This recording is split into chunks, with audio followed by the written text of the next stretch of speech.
إن الحمد لله نحمده ونستعينه ونستغفره ونعوذ بالله من شرور أنفسنا وسيئات أعمالنا من يهده الله فلا مضل له ومن يضلل فلا هادي له وأشهد أن لا إله إلا الله وحده لا شريك له وأشهد أن محمدا عبده ورسوله لا نبي ولا رسول بعده. قال الله تعالى في القرآن العظيم: يا أيها الذين آمنوا اتقوا الله حق تقاته ولا تموتن إلا وأنتم مسلمون. وقال أيضا: يا أيها الناس اعبدوا ربكم الذي خلقكم من نفس واحدة وخلق منها زوجها وبث منهما رجالا كثيرا ونساء واتقوا الله الذي تساءلون به والأرحام إن الله كان عليكم رقيبا. وقال: يا أيها الذين آمنوا اتقوا الله وقولوا قولا سديدا يصلح لكم أعمالكم ويغفر لكم ذنوبكم ومن يطع الله ورسوله فقد فاز فوزا عظيما. أما بعد. Ma'asyiral muslimin, jamaah Jumat rahimakumullah. Marilah kita bersama-sama di hari Jumat yang penuh berkah ini kita meniatkan bahwa ibadah Jumat kita pada hari siang ini, salat Jumat kita siang ini lebih baik daripada Jumat sebelumnya, sehingga kita termasuk orang-orang yang beruntung dan semoga kita tidak tidur dan mendengarkan khutbah dengan sebaik mungkin. Ma'asyiral muslimin, jamaah Jumat a'azzakumullah. Baru-baru ini masyarakat kita digegerkan dengan merebaknya penyakit seks menular pada anak-anak remaja. Sebagaimana yang diberitakan dalam detik.com bahwa semakin meningkat di Indonesia dan juga di Kalimantan Barat. Tahun 2023 1400 lebih penderita penyakit HIV AIDS. Maka kita perhatikan, maka kita hayati penjelasan Rasulullah sallallahu alaihi wasallam dalam sabdanya yang mulia, inna min asyratis sa'ah ayurfa'al ilmu wa yusbatal jahlu wa yushrabul khamru wa yadhharu zina. Sesungguhnya di antara tanda-tanda kiamat adalah diangkatnya ilmu agama, merebaknya kebodohan, dan diminumnya khamar, serta merebaknya praktek-praktek perzinahan secara terang-terangan. Hadis riwayat Muslim dan Bukhari. Informasi ini bukanlah informasi pembenaran dari Nabi Muhammad sallallahu alaihi wasallam terhadap perbuatan hina ini. Namun informasi ini merupakan peringatan agar kita semua mewaspadai hal ini dan menutup celah serapat-rapatnya agar tidak terjadi pada diri dan keluarga kita ataupun terjadi pada masyarakat kita.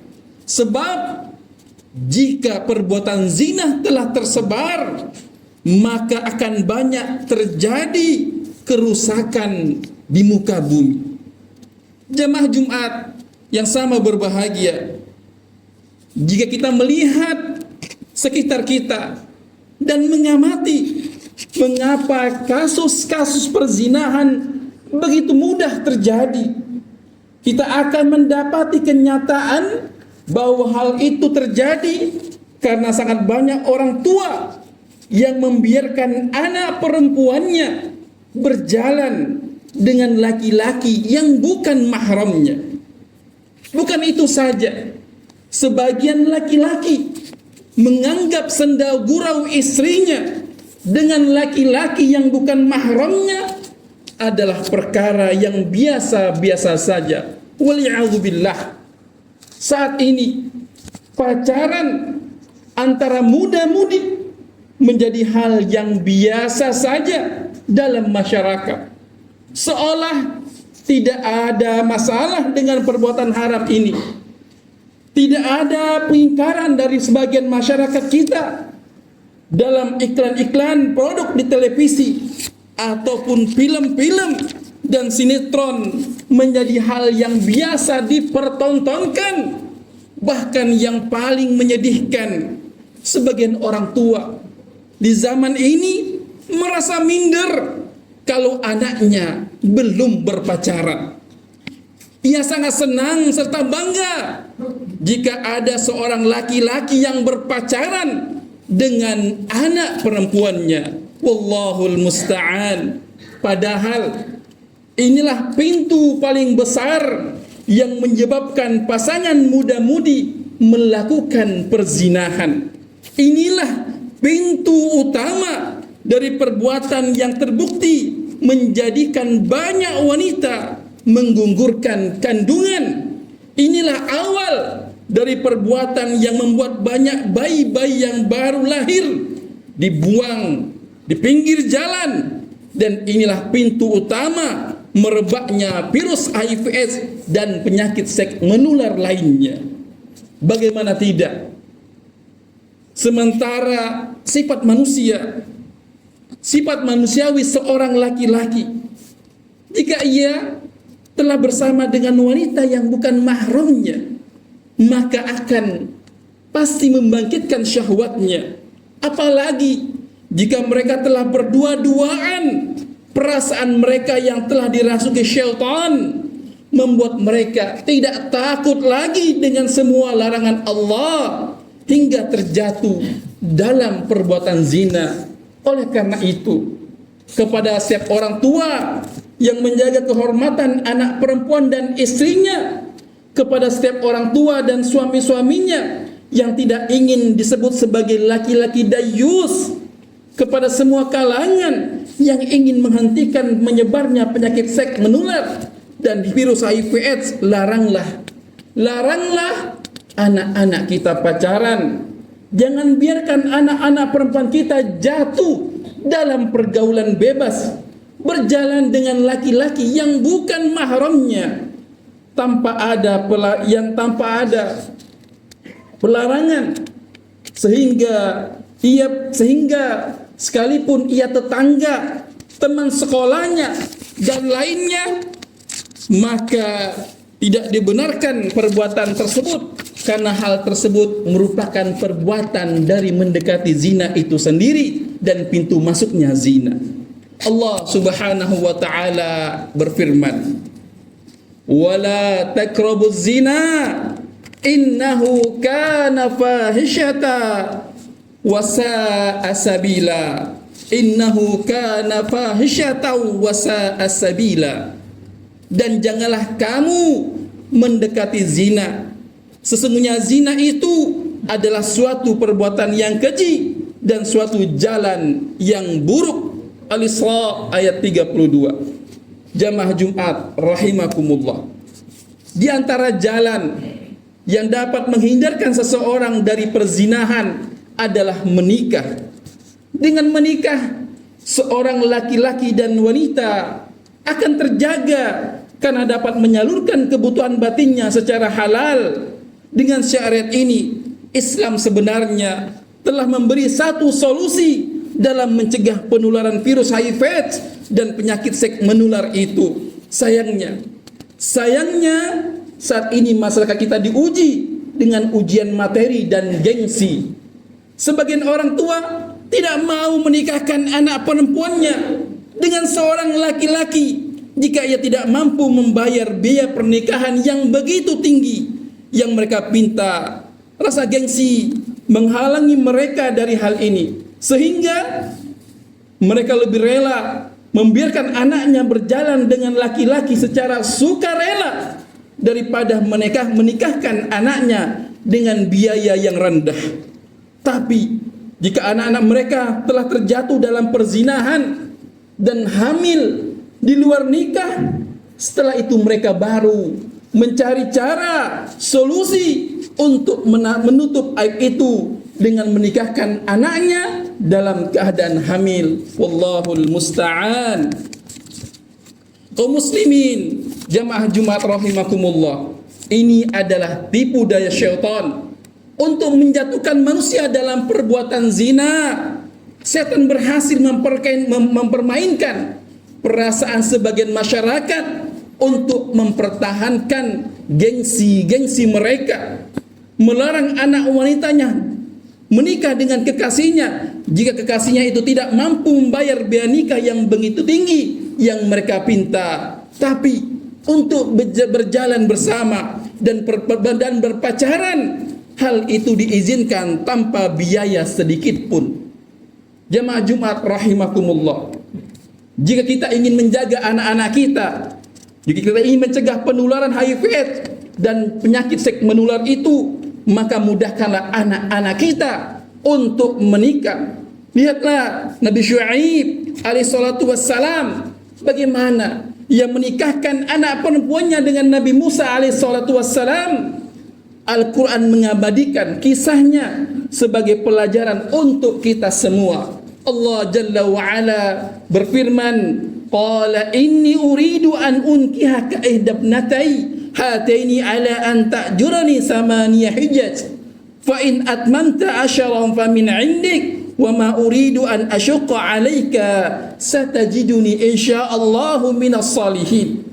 Berkatalah dia, yaitu Syuaib, sesungguhnya aku bermaksud menikahkan kamu dengan salah seorang dari kedua anakku ini atas dasar bahwa kamu bekerja denganku 8 tahun.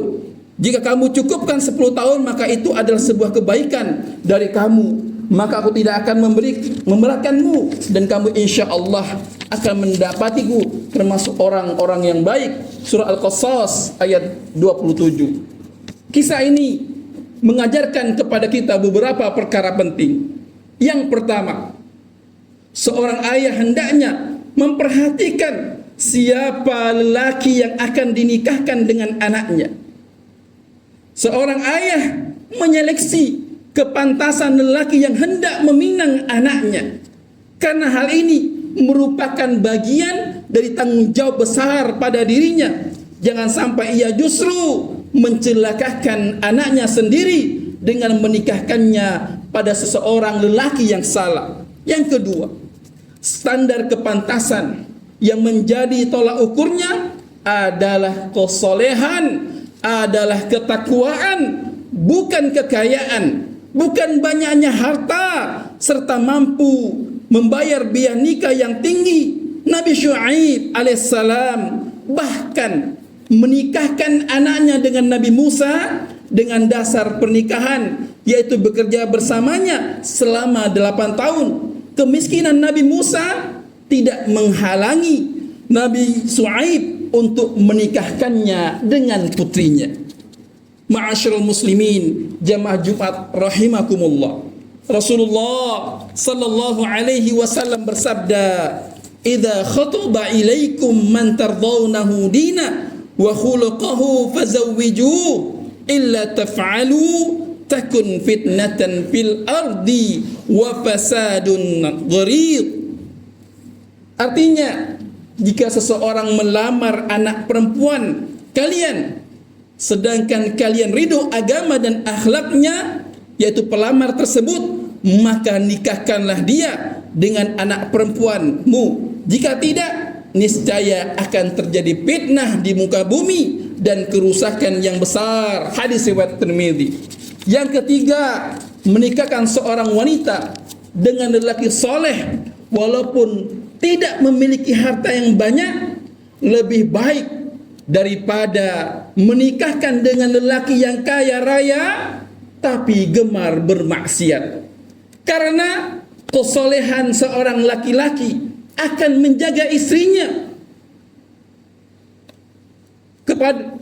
istrinya pada ketaatan kepada Allah, sedangkan lelaki yang gemar bermaksiat akan rentan mengajak istrinya dalam maksiat sekalipun mereka hidup bergelimang harta. Terjaganya seseorang dalam ketaatan adalah kenikmatan yang tidak dapat ditukar dengan uang. Keempat, biaya nikah yang rendah bukanlah suatu aib dalam masyarakat dan tidak menurunkan kedudukan seorang bapak di sisi Allah. Buktinya Allah Ta'ala menyebutkan kisah ini dalam Al-Quran dan menjadi kebanggaan bagi Nabi Syuaib alaihissalam olehnya. Jangan menggunakan standar manusia dalam kebaikan, tapi gunakan standar yang diridhoi Allah Ta'ala. Standar manusia hanya akan melahirkan gengsi, kegelisahan, dan kesusahan hidup. Adapun standar yang Allah ridhoi akan menjadikan hati yang tenang, kemudahan hidup, dan di akhirat kelak akan meninggikan derajatnya. Jamaah Jumat rahimakumullah, di zaman teknologi yang begitu canggih seperti ini, hampir semua hal dapat diakses menggunakan handphone yang ada di genggaman tangan, termasuk tontonan-tontonan yang haram. Oleh karenanya, kepada setiap orang tua yang memiliki ghirah dan kecemburuan pada kesucian putri-putrinya dan besar keinginannya untuk mencegah penularan HIV, maka permudahkanlah pernikahan putrinya serta mohonlah penjagaan kepada Allah, karena dialah sebaik-baik penjaga. Barakallahu li wa lakum fil Qur'anil azim wa nafa'ni wa iyyakum bima fihi minal ayati wa dzikril hakim. Aqulu qouli hadza wa astaghfirullah li wa lakum fastaghfiruh innahu huwal ghafurur rahim.